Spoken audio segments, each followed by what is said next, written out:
Efectivamente, Jimena, gracias. Esta mañana está con nosotros el urólogo, nuestro urólogo de cabecera, el doctor Andrés Hernández Porras, con un tema muy especial que a nosotros los hombres obviamente nos va a llamar muchísimo la atención. Andrés, ¿cómo estás? Bienvenido. Gracias, Gracias buenos por días. estar con nosotros. Pero cuando hablamos de que existen algunas condiciones en las cuales se vea forzada la extirpación de uno o los dos testículos, quisiéramos que nos dijeras, doctor, por favor, qué tan frecuentes estos casos y en cuáles se da.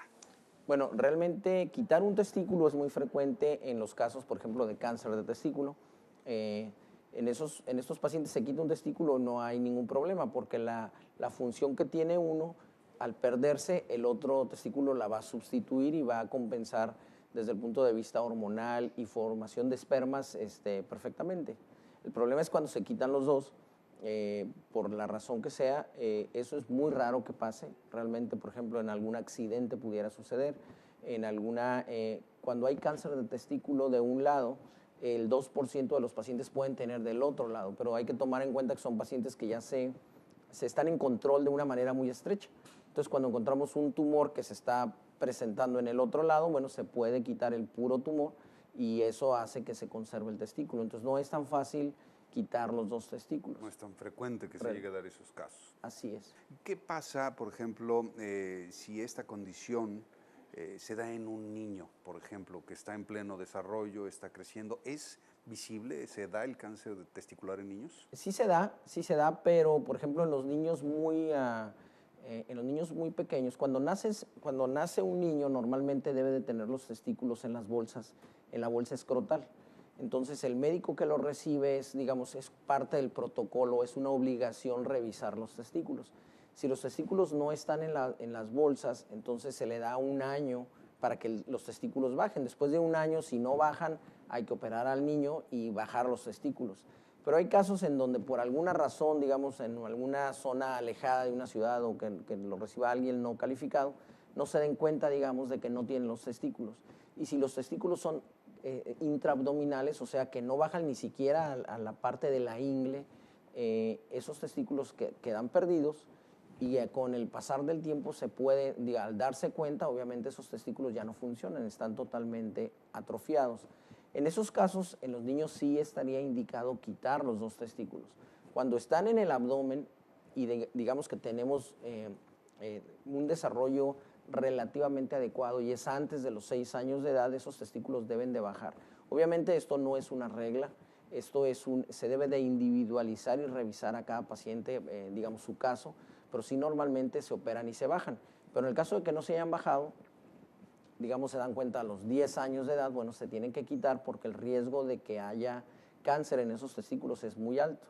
Y en estos niños, la falta de hormonas que proveen los testículos, obviamente va a influir en su desarrollo como hombre. Entonces, lo que se tiene que dar es hormonas externas, un suplemento hormonal, para que sus características masculinas se desarrollen, más no digamos, la fertilidad obviamente pues no se va a llevar a cabo porque ya los testículos ya se quitan. Se perdieron. Bueno, entonces, desde el punto de vista de secreción hormonal, va a tener que vivir el resto de su vida con una terapia de sustitución. Así es. ¿Cómo le hacen, doctor? Porque me imagino que estas hormonas sustitutos finalmente son artificiales.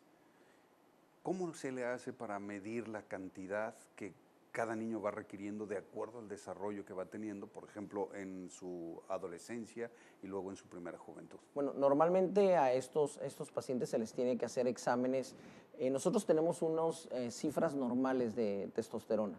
Entonces, el paciente, si nosotros le damos X cantidad, tenemos que tener un control de laboratorio para saber que estamos en esa cifra. Y también vamos a ver clínicamente si el niño está desarrollándose, digamos, el vello púbico, lo que llamamos características sexuales secundarias, vamos a ver si la están desarrollando. Entonces, el control, específicamente hablando, es la dosis que se le da tiene que ser avalada por el resultado del laboratorio, porque si no nos estaríamos yendo a otro extremo, entonces estaríamos dándole o de más o de menos y no serviría de nada. Entonces, esa es la manera. Hay muchas maneras de administrar las hormonas, hay inyectables, hay tabletas, hay gel, pero independientemente de la forma, las más adecuadas son las de depósito, obviamente que son inyectables y se pone cada 3 meses, porque no agredimos tanto al niño y obviamente pues digo, no es tan doloroso, pero pues también el niño no se le olvida de que está con un tratamiento, no le estamos, digamos, recalcando que tiene un defecto, ¿no?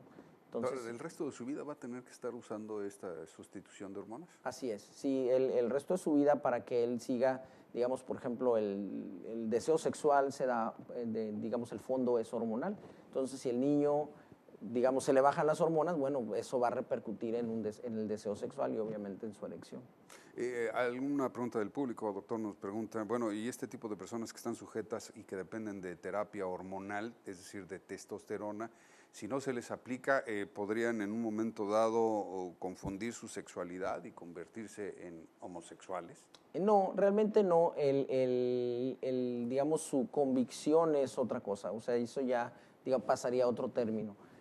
Obviamente hay muchas cosas que no se saben respecto a por qué un niño pequeño que no sabe de géneros pueda tener una definición hacia uno u otro lado, pero desde el punto de vista hormonal, si el niño no tiene esas características, digamos, ese suplemento hormonal, bueno, simplemente no va a desarrollar sus características sexuales masculinas. Él va a seguir teniendo pene, no quiere decir que su desarrollo va a ser diferente desde el punto de vista de los genitales, pero también digamos, su afinidad o su afecto o su preferencia sexual, eso no debe de cambiar. ¿Y qué pasa con las personas? Una pregunta también, ¿este tipo de tratamientos hormonales se requiere receta médica o se venden estos productos libremente? Desgraciadamente, en muchos lados se venden libremente. Y digo desgraciadamente porque, por ejemplo, hay gente que no lo necesita y se lo aplica y es cuando vienen las complicaciones. ¿Qué pasa con estas personas? Estas personas, por ejemplo, nosotros estamos dando una hormona que regula el metabolismo. Entonces, esa hormona, al regular el metabolismo, si damos más hormona, el metabolismo se acelera. Entonces, el corazón trabaja a mayor ritmo, a mayor, digamos, más esfuerzo. Hay más desarrollo muscular, obviamente, pero también el corazón es músculo, entonces hay más desarrollo muscular a nivel del corazón. Y obviamente estos pacientes, cuando no lo necesitan, después lo van a tener que necesitar porque ya la producción endógena o la producción propia se pierde, porque el cerebro asimila de que está recibiendo una hormona externa. Entonces, por ejemplo, ese aumento de rendimiento los puede llevar a un infarto. Cuando los suspenden el medicamento los lleva a disfunción sexual, los testículos se hacen pequeños, el pene se hace pequeño, entonces sale contraproducente, ¿no? O sea, más desarrollo muscular por fuera, pero realmente por dentro no. Ay, Dios mío, doctor, ya se nos acabó el tiempo, pero una última pregunta rápidamente. ¿Disminuye la producción de la testosterona con la edad?